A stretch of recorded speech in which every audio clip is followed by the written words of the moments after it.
let's go ahead and open Premiere Pro. When you open Premiere Pro, you'll see a screen like this. Now, I have a bunch of projects that I've worked on already. So you can see here the names of the projects that I've been working on. You won't have that if you're opening up Premiere Pro for the very first time. To start a new project, we're going to click this New Project button. But know that if you've recently worked on a project or you want to open a project that you have in your files or on an external hard drive, you can click this Open Project button and then find it from your list of files. You could even just double click that project file from your documents or Finder. I'm going to click New Project. That's going to open up the New Project panel. At the top, we're going to name this project. We'll call this Premiere Pro Course, and then you choose where you want to save it. There's a drop-down menu for some popular locations, or you can click Browse and save it wherever you want. I'm going to save it into the class folder for Adobe Premiere Pro. I'll select Choose for that folder. Then we have some other options to take care of. Depending on how fast your computer is, choose that GPU acceleration option if you have it. If not, it's okay. You might just have a little bit of issues if you're trying to edit big, large 4K footage. For video display format, I choose timecode. You might want to use feet or frames if you're editing an actual film that was shot on film, but for most digital projects, timecode is good. Display format, audio samples is good. Capture format, we're not going to be capturing anything via Adobe Premiere Pro. This is if you had a camera or a deck plugged into your computer and you wanted to capture footage from a tape. For Scratch Disk, this is important though. So for me, I typically save all of this same as project. What this means is the video, the renders, the previews, these are files that Adobe Premiere Pro creates when you start a project, when you add effects, when you make changes, when you auto-save your project. I like all of those files saving to where my actual project is. I don't want it on some back library of the computer. I want it easily accessible. So I always choose same as project for these. When you're happy with your settings, with the name and with the location, just click OK. And then Adobe Premiere Pro will open up. Now this is probably confusing if you've never opened up Adobe Premiere Pro. So in the rest of this lesson, we're going to learn what these main windows or panels are. We're going to learn how to customize the view so that yours looks like this if your window doesn't look like this, which it might not. One quick way to get your window or your program to look like mine is to go up to Window, Workspaces, Editing. That's the workspace we're going to start out with. Then we're going to learn how to customize it.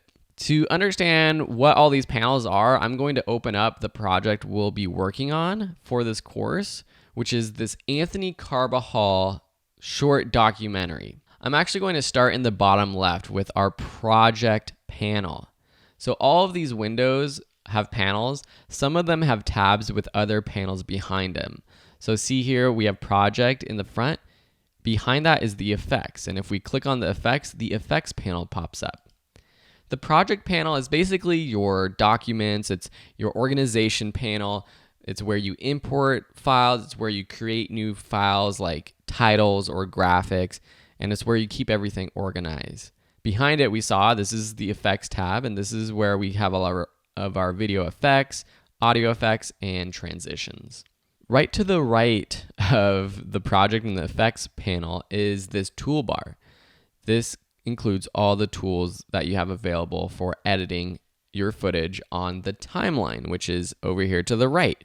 This is the timeline. This might seem very confusing to you, and I wouldn't be surprised. So don't get too worried. You will learn how to do all of this. Just know that on the top of the timeline, starting from V1, V2, V3, V4. You might not have these many layers when you open up Premiere Pro. These are all video tracks.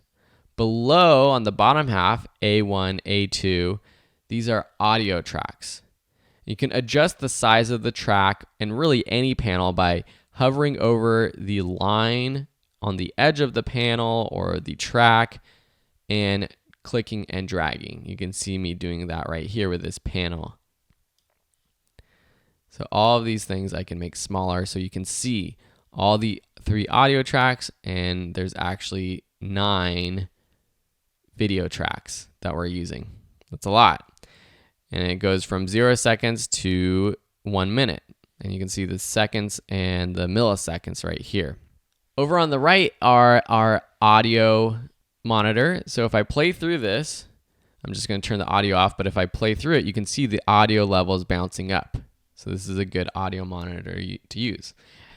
This also brings us to the program monitor up here. As I play through this, this is the final product, or at least the product we're working on down here.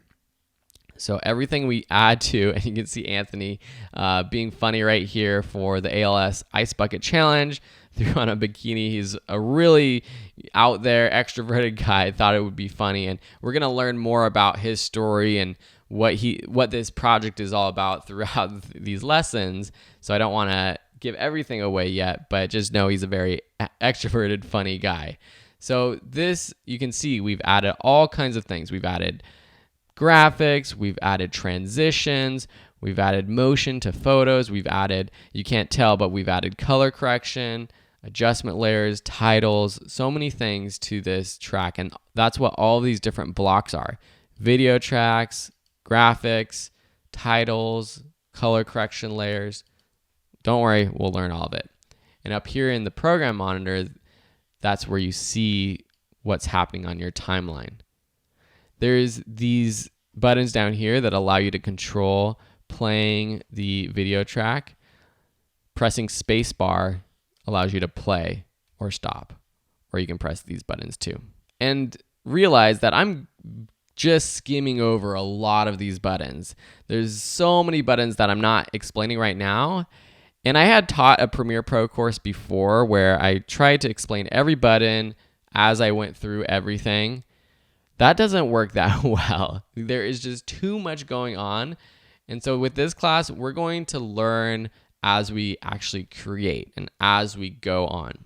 If you have any questions about any of the content in this course, head over to the Q&A tab. First, search and see if anyone else has asked that same question, or if they haven't, ask a new question by clicking the Ask New Question button, typing in your question title, and then describing what issue or what you're trying to figure out. If it's something very specific about what you're trying to do with your project, it always helps if you post a screenshot of your Premiere Pro screen so I can see what's going on. Anyway, so this is the program monitor up here.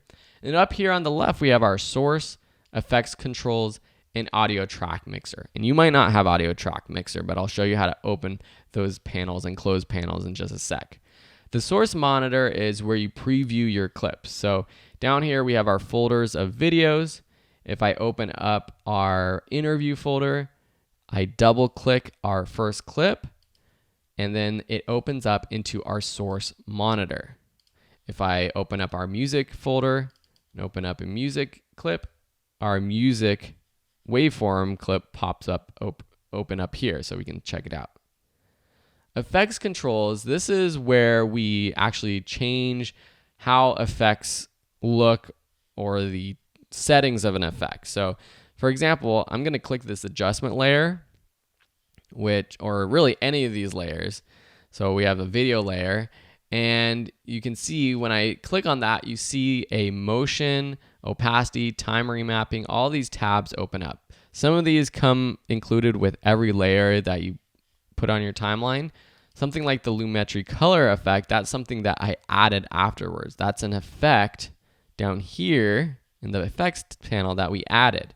We'll learn how to do that in this course. And then the last one is the audio track mixer. You might not have this open. And if you don't have it open, let me show you how to do that. But first, let me close it. And you can close any of these panels by right-clicking and choosing Close Panel. So if you don't have the audio track mixer open, go up to Window and click the audio track mixer right here. And that pops open audio track mixer. Now it might not have opened it up right here in this source monitor panel up here in the top left. So to customize your space, let's go back to our other project. So here we're in our other project. It still has the audio track mixer open. Say we want to move this audio track mixer down below our project panel or in this panel behind effects. We can click any of these panels, drag it around, and move it. And you can see as I move it, different panels get highlighted. If I want to just add it right into this panel, just drag it into the middle and let go. You can see that it drags it into this panel. If I want, I can actually add it to the top and add a completely new panel, or the right or the bottom or the left. So see what happens when I click and I unclick over here when it's highlighted in the right, a new panel pops open. Or if I want it on the left up here, it opens up a new panel on the left. If you're following along, it's probably a lot easier to just play around with this and understand how to do it.